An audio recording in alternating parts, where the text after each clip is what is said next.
How's everybody doing? Good. Well, when I talked to you after the game, I said, or on Monday, I talked about, identifying some of the things that we need to do to improve and, um, everybody sort of identifying, focusing individually, collectively as units, each group, as well as each unit, as to what we need to do to try to improve. And I think the question every day that you can ask yourself as a player, did I get better today?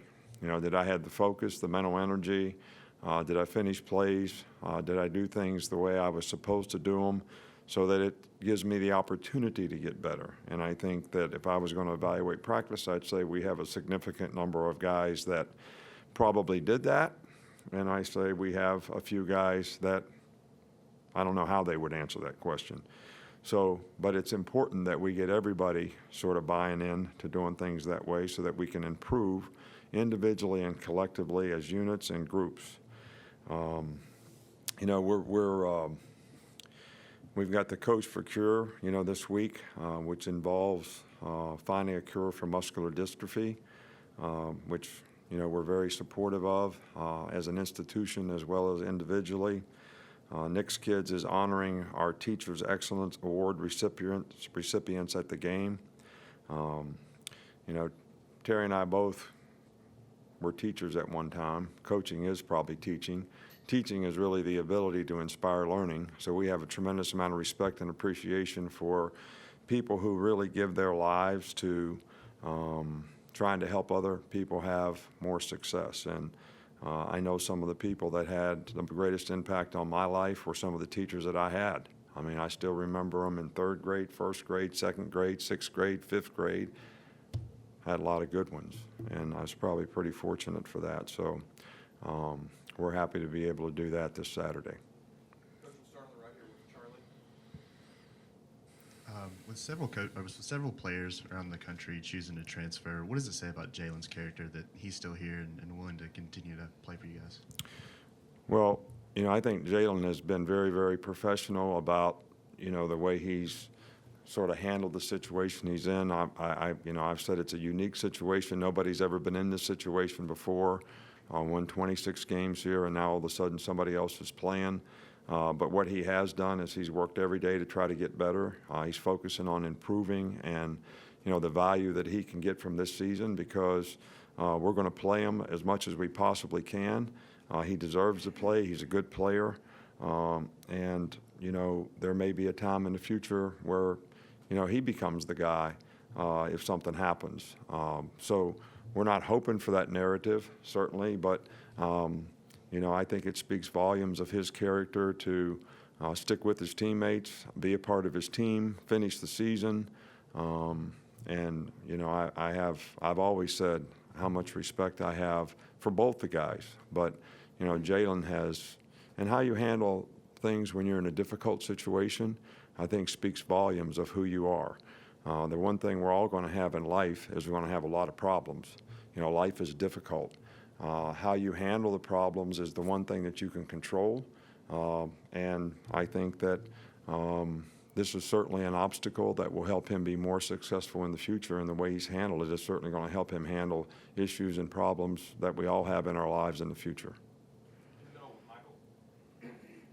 Just wonder what went into hiring Carl Scott coming from Lafayette. I know he'd just been named to D.C. there. How did that all come about that he came here? Well, I was interested in him because he was at Texas Tech, so it didn't really, to be honest with you, when I sort of called about him to find out about him, I didn't really know he even left Texas Tech, so I didn't even know for sure he was at ULL. So that really had nothing to do with it. He had really good recommendations as a person, as a recruiter, as a teacher, and as a coach, where he's been in the past. Several coaches on the staff knew him, so did a nice job in the interview when he was here, and he's done a nice job with the players on the team this year. There's probably a lot more attention on recruiting now than when you started coaching, and the guys that you recruit tend to get more attention than a lot of the other guys around the country. What are some of the effects of guys who are that young kind of getting all that attention that you've seen? Well, I think that, it's almost unfair in a way. I know that seems probably unreasonable for me to say because a lot of these guys get a lot of positive self-gratification from the attention that they get, and, that's great. But when it sets an expectation and a standard for what they think they ought to be able to accomplish and how soon that they should be able to do that, and they lose the focus on what do I have to do to be a good player rather than get frustrated because I'm not playing.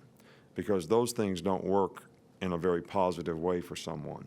And I think when you have tremendously high expectations for when you come in and you're not focused on what you need to do to be a good player, learn your position so you can be a complete player at your position, then you struggle when you have issues and you get frustrated because you feel like you're not meeting the standard and the expectation that somebody else created for you. And it takes a lot of maturity for guys to do that. And we've had some guys here that have been able to do it and done it very well. And I'm happy that they get a lot of positive self-gratification for what they do and the quality of players that they are. But to keep that in perspective and be real about what you have to do to continue to progress as a player. Just like every player that leaves here has to go be a complete player at the next level. Every player that comes here has to learn how to play, at this level. As long as that attention doesn't affect their ability to do that, I think it's great. Coach, last one will go here with Brian. How would you characterize the relationship you and your program have with ESPN, and how do you think that relationship has evolved over the course of your tenure? Look, I have a tremendous amount of respect for media all over the country. We have a lot of good relationships with a lot of people. ESPN obviously is one of the people who do a great job, in my opinion, with college football. They're a great partner of the SEC, as is CBS. And they have given us a very, very fair shake in everything that we've done. Sometimes we get criticized, but I think sometimes when we get criticized, the first question you got to ask is, do I deserve to be criticized? Because sometimes you do. And you can't just get mad because you got criticized. But I think there's been a lot of positive things because I have a tremendous amount of respect for Lee Fitting, who runs that whole organization and operation up there when it comes to college football, and Kirk Herbstreit and, a lot of the people who work, in that organization. And I was very pleased with the quality of what they did, like for, the little training days thing they did here for 4 shows. I thought that was really quality. And everything that we've ever done with them, Tom Rinaldi, those guys are really first class. And there's a lot of first class people in the media on a national basis. And, we respect what you all do for all of our players. They get a lot of attention, a lot of positive self-gratification. They get a lot of recognition for the hard work that they do. And when they perform well, they benefit from some of those things. So, I would say that it has grown, and I hope it's good. You'd have to ask them what they think of my part of it, but I certainly appreciate their part of it. Okay, Coach, that's all we got. Thanks.